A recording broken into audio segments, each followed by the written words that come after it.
Welcome guys, आपका फिर स्वागत है एक नई क्लास के साथ। और जिसमें आज हम बात करने वाले हैं, याद रखिएगा, आईसीआर एग्रीकल्चर का जो ओल्ड पेपर था आईसीआर 2019 का, उसका एग्रीकल्चर वाला पोर्शन है, उसके बारे में आज हम डिस्कस करने वाले हैं। याद रखिएगा, यहाँ पर हम टॉप 30 क्वेश्चंस के बारे में बात करेंगे।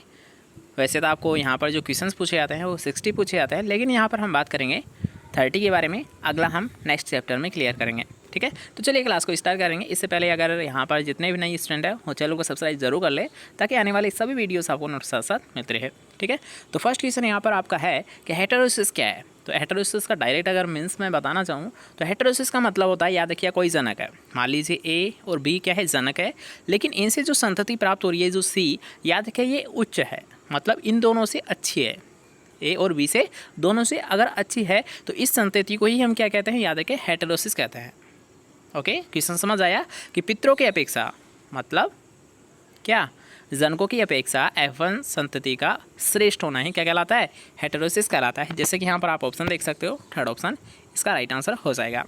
नेक्स्ट क्वेश्चन यहाँ पर बात करेंगे कि निम्नलिखित में से कौन सा बायोगैस का एक प्रमुख घटक होता है। तो आप सभी को पता होगा बायोगैस। तो बायोगैस का जो प्रमुख घटक होता है वो होता है, याद रखिए, मीथेन, जिसे हम बोलते हैं CH4। इसके साथ साथ जो आपका एग्रीकल्चर का जो क्वेश्चन बनता है कि जो मीथेन गैस है कहाँ से निकलती है, तो याद रखिए धान के खेतों से मीथेन गैस निकलती है। नेक्स्ट क्वेश्चन यहाँ पर बात करेंगे कि बीज का किस वनस्पति के रूप में परिभाषित किया जा सकता है। तो बिल्कुल याद रखिए, हम बीज को अन्य किस नाम से जान सकते हैं। तो बिल्कुल हम बोल सकते हैं, याद रखिए, कि जो बीज होता है ये क्या होता है, परिपक्व बीजांड होता है। क्या होता है, परिपक्व बीजांड होता है, ठीक है, याद रखिएगा।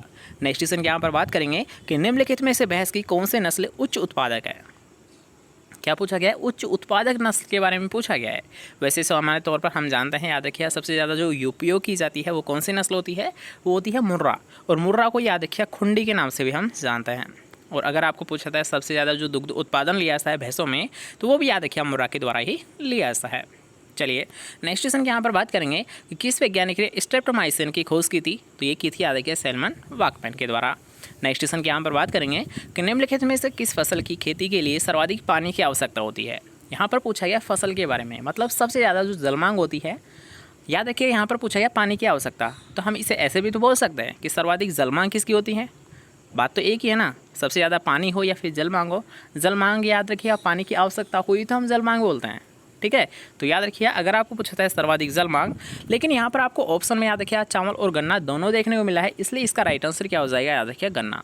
लेकिन अगर आपको यहाँ पर केवल दोनों में से एक ऑप्शन मिलता तो वही आपका राइट आंसर होता। आपको कैसे, तो याद रखिए, जो चावल की होती है वो होती है जल मांग, वो होती है 900 से 2500 मिलीमीटर। और अगर मैं बात करता हूँ गन्ना, तो गन्ना की याद रखिए 1500 से 2500 मिलीमीटर जल मांग होती है। तो याद रखिए, अगर आपको दोनों ऑप्शन में मिले तो आपका राइट आंसर गन्ना हो जाएगा। लेकिन अगर आपको गन्ना ऑप्शन में नहीं देखने को मिलता है, तब आपका राइट आंसर क्या हो जाएगा, धान हो जाएगा, ठीक है, याद रखिएगा।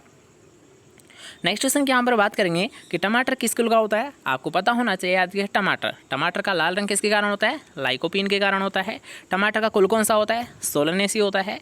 अगर मैं बात करूँ, याद रखिए, टमाटर, तो टमाटर याद रखिए इसका नाम क्या होता है, तो लाइकोपर्सिन एस्कुलेंटस एल होता है। लेकिन इसका रिसेंटली नाम चेंज कर दिया गया है, सोलेनेसम लाइकोपर्सिन बोला जाता है। इसका जो रिसेंटली जो नाम दिया गया है, याद रखिए, टमाटर को, वो थोड़ा सा चेंज किया गया है। क्या किया गया है, याद रखिए, सोलेनेसरम लाइकोपर्सिकम, ठीक है, मतलब सोलेनेसी कुल से ही आप याद रख सकते हो, सोलेनेसरम लाइकोपर्सिकम, ठीक है, याद रखिएगा।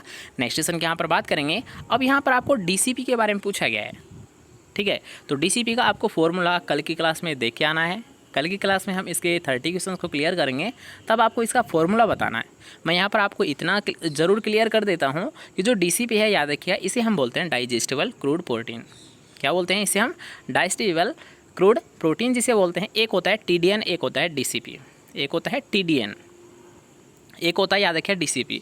DCP का मतलब होता है डाइजेस्टिबल क्रूड प्रोटीन, और TDN का मतलब होता है टोटल डाइजेस्टिबल न्यूट्रिएंट्स, ठीक है। अब इनसे संबंधित याद रखिए फॉर्मूले बनते हैं। ये फॉर्मूले आपको कल की क्लास में बताने हैं। अगर आपको आता है तो अभी भी आप बता सकते हो। क्वेश्चन है आपके लिए, याद रखिएगा, कि 5% नाइट्रोजन दे रखिए और 60% पाचन क्षमता वाले पशु में जो DCP है ये कितनी होगी। अगर मैं राइट आंसर यहाँ पर बात करूँ तो 18.75 कितनी होती है, 18.75% इसकी DCP होती है। अब ये कैसे कैलकुलेट की, आपको यहाँ पर फॉर्मूला लिखना होगा, जिससे कि सभी यहाँ पर समझ जाए। अगर आपको नहीं आता है तो आप बता सकते हो, कल की क्लास में हम इसे आसानी से सोल्व करके आपको बता देंगे। ठीक है। चलिए नेक्स्ट क्वेश्चन यहाँ पर बात करेंगे कि भारत में नाइट्रोजन के स्रोत के रूप में प्रमुख उर्वरक कौन सा है। तो नाइट्रोजन के स्रोत के बारे में पूछा गया है। तो याद रखिएगा कि नाइट्रोजन के लिए जो सर्वाधिक उपयुक्त किया जाता है भारत के लिए, वो सबसे ज़्यादा हम यूज़ करते हैं यूरिया को। अब यूरिया से संबंध याद रखिए, यूरिया क्या है, एक अम्लीय उर्वरक है। क्यों? क्योंकि अगर इसका लगातार प्रयोग किया जाता है तो याद रखिए ये अम्लता उत्पन्न कर देता है। सेकेंड क्वेश्चन बनता है कि यूरिया में नाइट्रोजन किस रूप में होती है। तो नाइट्रोजन याद रखिए इसमें होती है एमाइड के रूप में।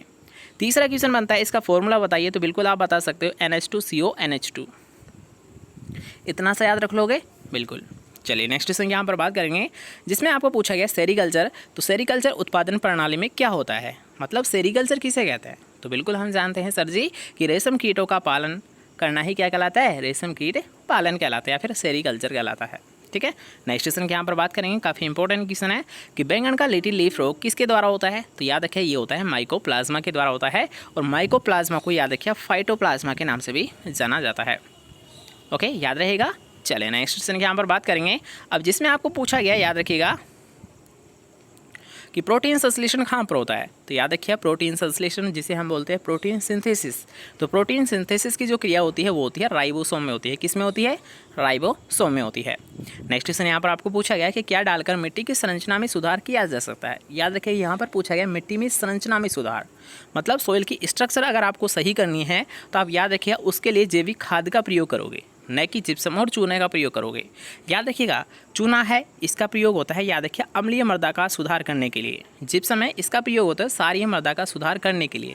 लेकिन अगर आपको स्पेशल पूछा आता है कि मिट्टी की संरचना में सुधार करने के लिए आप किसका प्रयोग करोगे, तो याद रखिए हम ऑर्गेनिक मैन्यूर का हम प्रयोग करेंगे, जैविक खाद का हम प्रयोग करेंगे।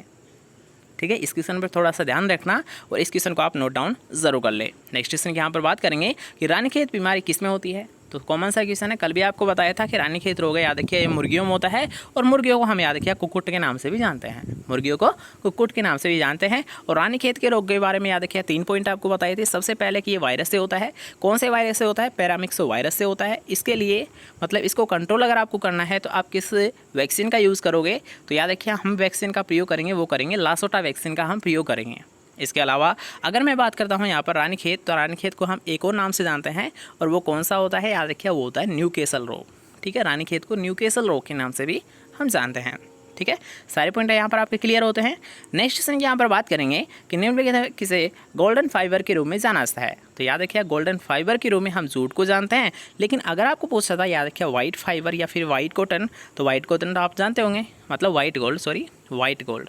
तो वाइट गोल्ड याद रखिए कॉटन को बोलते हैं। ठीक है, याद रखिए गोल्डन फाइबर के नाम से जूट को ही जाना जाता है।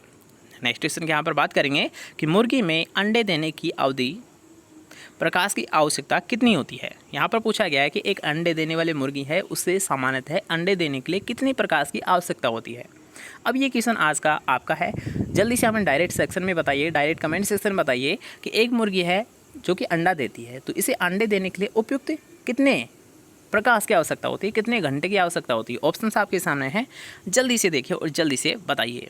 ठीक है, देखते हैं कितने यहाँ पर राइट आंसर करते हैं इसका, जब तक हम नेक्स्ट क्वेश्चन क्लियर कर लेते हैं कि IFS का पूरा नाम क्या होता है। तो IFS को याद रखिए हम बोलते हैं, क्या बोलते हैं, इंटीग्रेटेड फार्मिंग सिस्टम बोलते हैं। क्या बोलते हैं, इंटीग्रेटेड फार्मिंग सिस्टम बोलते हैं, इसलिए इसका राइट आंसर क्या हो जाएगा, सी ऑप्शन हो जाएगा। नेक्स्ट क्वेश्चन के यहाँ पर बात करेंगे कि अल्फांजो किसकी वैरायटी होती है। तो याद रखिए अल्फांजो की अगर हम बात करेंगे तो अल्फांजो होती है आम की वैरायटी होती है, और अल्फांजो याद रखिए मुख्यतः निर्यात करने के लिए इसका प्रयोग किया जाता है। किसके लिए, निर्यात करने के लिए इसका प्रयोग किया जाता है। और इसके अगर आपको पूछा जाता है निर्यात की जो प्रमुख समस्या आती है वो कौन सी आती है, तो इसमें याद रखिए स्पंजी टिश्यू प्रॉब्लम सबसे ज़्यादा देखने को मिलती है। किस में देखने को मिलती है, अल्फांजो में।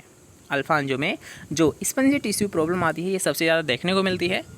ठीक है, याद रखिएगा। इसके अलावा अल्फांजो को हाफूस के नाम से भी जाना जाता है, अल्फांजो को हाफूस के नाम से भी जाना जाता है।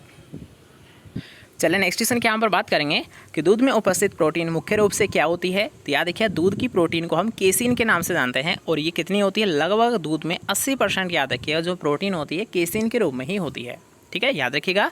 नेक्स्ट क्वेश्चन के यहाँ पर बात करेंगे कि निम्नलिखित में से कौन सा जीव कार्बनिक पदार्थ के अपघटन के लिए सर्वश्रेष्ठ उत्तम माना गया है। तो कार्बनिक पदार्थों का अगर आपको अपघटन करना है तो इसके लिए आप क्लोस्ट्रिडियम का यूज़ करोगे। नेक्स्ट क्वेश्चन के यहाँ पर बात करेंगे कि टेट्राजोलियम परीक्षण किसके लिए किया जाता है। तो याद रखिए टेट्राजोलियम जो टेस्ट किया जाता है ये किया जाता है बीज की जीवन क्षमता ज्ञात करने के लिए। बीज की जीवन क्षमता, जिसे हम इंग्लिश में बोलते हैं सीड विएबिलिटी। ठीक है, याद रखिएगा। और इसका राइट आंसर क्या हो जाएगा? C option. ओके, इसके अलावा याद रखिए टेट्राजोलियम क्लोराइड हम टेस्ट करते हैं, एक याद रखिए पोटेशियम परमैंगनेट टेस्ट हम करते हैं, ग्रोडेक्स टेस्ट हम करते हैं, ओके, इंडिगो कार्बाइन टेस्ट करते हैं। ये 4 मेथड है, याद रखिए। चारों टेस्ट किसके लिए किए जाते हैं? बीज की जीवन क्षमता ज्ञात करने के लिए किए जाते हैं। ओके, याद रखिएगा। नेक्स्ट क्वेश्चन की यहाँ पर बात करेंगे, सबसे प्रभावी खरपतवार नियंत्रण उपचार कौन सा होता है? तो बिल्कुल हम कह सकते हैं सबसे प्रभावी याद रखिए वो होता है समेकित खरपतवार प्रबंधन होता है। कौन सा होता है? समेकित खरपतवार प्रबंधन होता है। नेक्स्ट क्वेश्चन आपको पूछा गया है कि निम्नलिखित में से कौन सी शर्करा अविघटनकारी है, जिसे हम याद रखें नॉन रिड्यूसिंग शुगर भी बोलते हैं। क्या बोलते हैं? नॉन रिड्यूसिंग शुगर भी बोलते हैं। तो याद रखिए नॉन रिड्यूसिंग जो शुगर होती है वो कौन सी होती है? याद रखिए वो होती है सुक्रोज होती है। नॉन रिड्यूसिंग शुगर होती है मतलब सुक्रोज होती है। ठीक है, याद रखिएगा। ये क्वेश्चन कई बार आपको पूछा भी गया है और आगे भी पूछे जाने की संभावना है। नेक्स्ट क्वेश्चन आपको पूछा गया है साइलेज का पीएच बताना है आपको, सबसे अच्छी साइलेज का पीएच। तो ये होता है लगभग 37 से 42। ठीक है, 37 से 42 याद रखिएगा। वैसे ही इसका 3.7 से 4.2 होता है जो पीएच होता है। याद रखिए, डायरेक्ट आप वैसे याद रखिए कि 37 से 42 कितना होता है? 37 से 42 होता है सर जी। अब ये इसका मतलब क्या हुआ? 3.7 से 4.2 होता है। ठीक है, अच्छी साइलेज का जो पीएच मान होता है ये होता है 37 से 42, मतलब 3.7 से 4.2 होता है। ओके, याद रखिएगा। नेक्स्ट क्वेश्चन यहाँ पर बात करेंगे जो कि आज का हमारा लास्ट क्वेश्चन रहेगा। इसके बाद में हम नेक्स्ट क्लास में इसके सॉल्यूशन लेंगे, मतलब सॉल्यूशन करेंगे। यहाँ पर आपको पूछा गया है कि निम्नलिखित में से किस फसल में लवणता के प्रति अधिकतम सहिष्णुता होती है? तो होती है याद रखिए चुकंदर। चुकंदर याद रखिए सबसे ज़्यादा सहनशील है, सहिष्णु है किसके लिए? लवणता के प्रति। नेक्स्ट क्वेश्चन यहाँ पर बात करेंगे कि ग्रेगर जॉन मेंडल कहाँ के थे? तो याद रखिए ये थे मुख्यतः ऑस्ट्रिया के। कहाँ के थे? ऑस्ट्रिया के थे। नेक्स्ट क्वेश्चन के यहाँ पर बात करेंगे कि गोवंश में ब्लैक क्वार्टर रोग किसके द्वारा होता है? तो याद रखिए आपको पता होना चाहिए जो बीक्यू रोग होता है ये होता है मुख्यतः जीवाणु के द्वारा होता है, बैक्टीरिया के द्वारा होता है। कौन सा होता है? याद रखिए ब्लैक क्वार्टर रोग। ठीक है, किससे होता है? जीवाणु से होता है। मुख्यतः किस में होता है? गाय भैंस में होता है। ठीक है, ये कॉमन सी डिजीज़ है, आप सभी को पता होना चाहिए। नेक्स्ट क्वेश्चन यहाँ पर आपको पूछा गया है कि भारत में हरित क्रांति का जनक किसे माना जाता है? तो याद रखिएगा कि अगर मैं बात करूँ हरित क्रांति का जनक भारत में पूछा गया है तो भारत में याद रखिए डॉक्टर MS स्वामीनाथन होता है। लेकिन अगर आपको वैसे सामान्यतः पूछा जाता है कि हरित क्रांति का जनक किसे बोलते हैं तो बिल्कुल आपको बताना है डॉक्टर NE बोरलॉग को बोलते हैं। विश्व में अगर आपको पूछा जाता है हरित क्रांति का जनक तो आप बताओगे डॉक्टर नॉर्मन E बोरलॉग। लेकिन अगर आपको पूछा जाता है भारत में तो भारत में कौन होता है? डॉक्टर MS स्वामीनाथन होता है। दोनों पॉइंट याद रखिएगा, दोनों से आपको एग्जाम में क्वेश्चन देखने को मिल चुके हैं। नेक्स्ट क्वेश्चन यहाँ पर बात करेंगे कि सूक्ष्म प्रवर्धन में रोग मुक्त पौधे किस माध्यम से प्राप्त किए जा सकते हैं? तो याद रखिए अगर आपको वायरस रहित पौधे तैयार करने हैं तो आप किसका यूज़ करोगे? विविजोतक संवर्धन का प्रयोग करोगे। किसका प्रयोग करोगे? विविजोतक संवर्धन का प्रयोग करोगे, जिसे हम याद रखिएगा मेरिस्टेम कल्चर भी बोलते हैं। क्या बोलते हैं इसे? हम मेरिस्टेम कल्चर के नाम से भी हम इसे जानते हैं। नेक्स्ट क्वेश्चन है जो कि आज का हमारा लास्ट क्वेश्चन है, जिसमें आपको पूछा गया है कि निम्नलिखित में से कौन सा विशिष्ट लक्षण पशु कोशिका में अनुपस्थित होता है? किसमें पूछा गया? पशु कोशिका में। तो याद रखिए आप ऑप्शन देख सकते हो यहाँ पर से जो राइट आंसर रहेगा ये रहेगा क्लोरोप्लास्ट। अगर मान लीजिए पशुओं में ही क्लोरोप्लास्ट पाया जाता मतलब हरित लवक, तो वे तो खाना स्वयं बना लेते। तो आपको पता है कि पशु स्वयं का खाना नहीं बना सकते, मतलब उनमें क्लोरोप्लास्ट या हरित लवक नहीं पाया जाता है। ठीक है, कॉमन सा क्वेश्चन था, आप आसानी से समझ सकते थे। तो आई थिंक यहाँ पर याद रखिएगा आपको क्लास पसंद आई होगी, आपको सारे क्वेश्चंस यहाँ पर क्लियर हो गए होंगे। जितने भी यहाँ पर एक्स्ट्रा पॉइंट बनते थे सारे हमने यहाँ पर डिस्कस कर लिए हैं। ठीक है, तो अगर आपको क्लास पसंद आए तो वीडियो को लाइक कीजिए, ज़्यादा से ज़्यादा शेयर कीजिए। अगर चैनल को सब्सक्राइब नहीं किया है लेटेस्ट टेक्निकल वीडियोस पाने के लिए या फिर लेटेस्ट एग्रीकल्चर वीडियो पाने के लिए चैनल को सब्सक्राइब जरूर कर ले। और मिलते हैं फिर से नेक्स्ट क्लास के साथ। जब तक के लिए अच्छे से पढ़िएगा, अच्छे से रहिएगा। ठीक है, bye bye, take care, good night.